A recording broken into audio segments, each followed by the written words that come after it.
Hello friends, this is Jayant Ronkar working as Assistant Professor, Department of Information Technology, Tulsiramji Gaikwad Patil College of Engineering and Technology.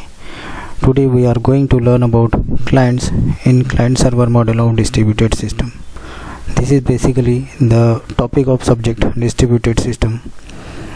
As we know that in any client-server model, the client plays the important role in the operation of client-server model. As also we know that client send a request to the server and server will process on the request of the server which is sent by the server side, and server will send the reply message to the client and providing services to the request of the client. So first we will see network user interface in the client side. A major task of client machine is to provide the means of user to interact with remote servers. There are roughly two ways in which this interaction can be supported. First, for each remote service, the client machine will have a separate counterpart that can contact to the server over the network. A typical example is an agenda running on users PDA that need to synchronize with a remote, possibly shared agenda. In this case, an application level protocol will handle the synchronization as it's shown in figure A, that is a network application with its own protocol. Here the second solution is to provide a direct access to remote services by only offering a convenient user interface. Effectively, this means that the client machine is use only a terminal with no need for storage, leading to an application's neutral solutions as shown in figure B, which is given here for the network user interface, and it shows a general solution to allow access to remote applications. In this case of network user interfaces, everything is processed and stored at the server. This thin client approach is receiving more attention in internet connectivity increases and handheld devices are becoming more sophisticated. As we argued in this previous section, thin client solutions are also popular as easy that task of the system management. We will look how the network user interface can be supported. For this we will take example, that is the X window system. Perhaps one of the oldest and still widely used network user interface is X window system. X window system generally referred to as simply as X and is used to control bitmap terminals which include a monitor, keyboard and a pointing device such as a mouse. In a sense, X can be viewed as that part of the operating system that control the terminal. The heart of the system is formed by what we shall call the X kernel. It contains all terminal specific device drivers and such as is generally highly hardware dependent.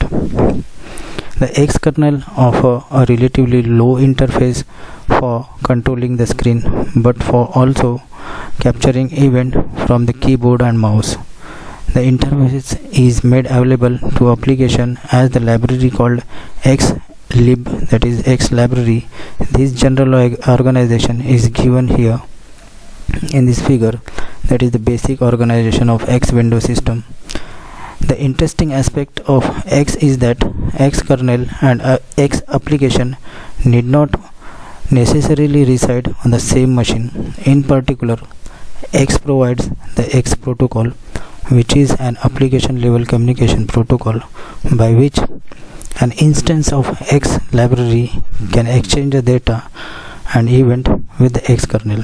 For example, X library can send requests to the X kernel for creating or killing window, setting colors, defining types of cursors to display, among many other requests. In turn, the X kernel will react to local event such as keyboard and mouse input by sending event packets back to X library. Several applications can communicate at the same time with the X kernel, and there is one specific application that is given specific rights and it's known as window manager. This application can dictate the look and feel of the display as it appears to user. For example, the window manager can prescribe how each window is decorated with extra buttons, how windows are to be placed on the display, and so on. Other applications will have to adhere to these rules. So this is what about X window. Now we will see how thin client computing is work in the client side. Obviously, application manipulations are display using a specific display commands as offered by the X. These commands are generally sent over the network, where they are subsequently executed by the X kernel. By its nature, application written on X should be preferably separate application logic from user interface command. Unfortunately, this is often not the case.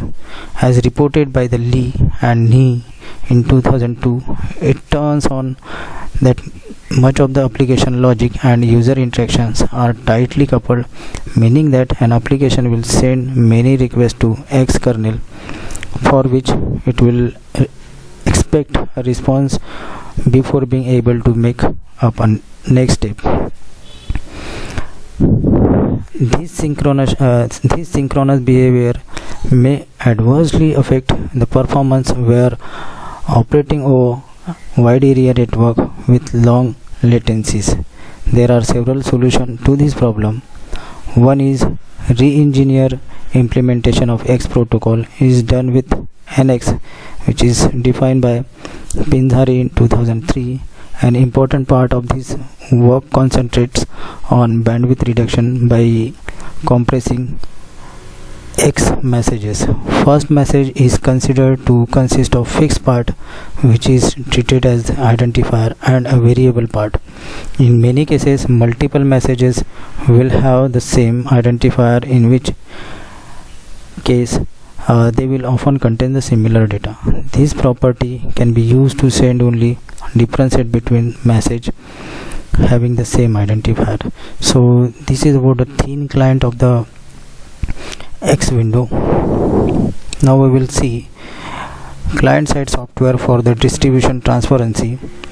Here in this client machine and several server machines are available, and it is represented by the figure which is displayed on the screen, that is a transparent replication of a server using a client side solution.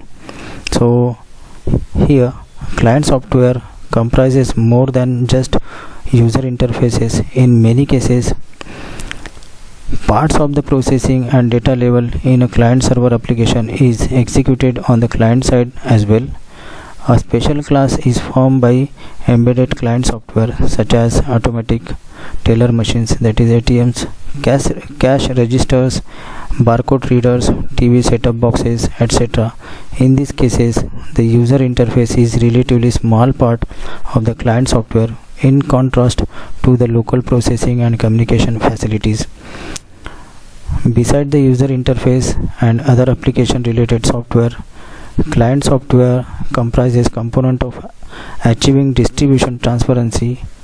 Ideally, a client should not be aware that it is communicating with the remote processes. In contrast, distribution is often less transparent to server for reasons of performance and correctness. Access transparency is generally handled through the generation of the client stub from an interface definition of what the server has to offer. The stub provides the same interface as available at the server, but hides the possible differences in machines architectures as well as the actual communication. There are different ways to handle location, migration and relation transparency using a convenient naming system. is crucial, as well as also see in the many sections. In many cases, corporation of client-side software is also important. For example, when a client is already bound to a server, the client can directly inform when the server changes its location.